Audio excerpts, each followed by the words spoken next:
All right, this is Julia Corrado. Whoa. 1, 2, 3, 4, 5, 6 plates. And a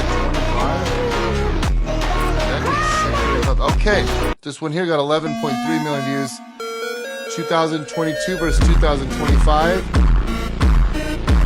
Those are enormous glutes. So yeah, success leaves clues. So let's talk about this hip thrust form. So 2009, this is my first hip thrust video. See how high up I am with my back placement on the bench? And then I remember seeing Timothy Ferriss of all people. He used to be really popular. He wrote this book, The 4-Hour Workweek, then The 4-Hour Body. And I saw him doing hip thrusts and he was hinging from really low on the back. And I'm like, I'm gonna try that. It's very different. So we called it the American hip thrust. These were very popular in like 2012 or so. And they were hip thrusts where you purposely hinge from the low back. You feel it all in your glutes. I actually did an EMG study on barbell hip thrusts, American hip thrusts, and band hip thrusts. But that's kind of what she's doing here. It's more of a hip extension, posterior pelvic tilt movement, and you'll find you can use heavier weight on these. Some people who get low back pain with hip thrusts find that they can do these with ease. Now, I stopped teaching the American hip thrust because we came up with 2 different forms for the standard hip thrust. We have the hinge method, which is the way we always taught it in the beginning, and then the scoop method, which is what it transitioned to, and now we do both. We also have rotisserie method now, which is off the rotating pad, but I digress. This really targets the glutes. If you feel like giving this a try, elevate up higher onto the pad, and then as you come up, posterior pelvic tilt, you're gonna love it. But yeah, look at Julia. She has insane world-class glute development, and she's freakishly strong at the hip thrust. There's a lot of hip thrust haters out there, but how are you gonna move this much load without having big glutes? So good job, Julia. 2 thumbs up. Keep up the great work. I love the progressive overload. I love that you care about your strength on this and try to educate people that you need to get strong to keep building the glutes. I'm Bret Contreras, aka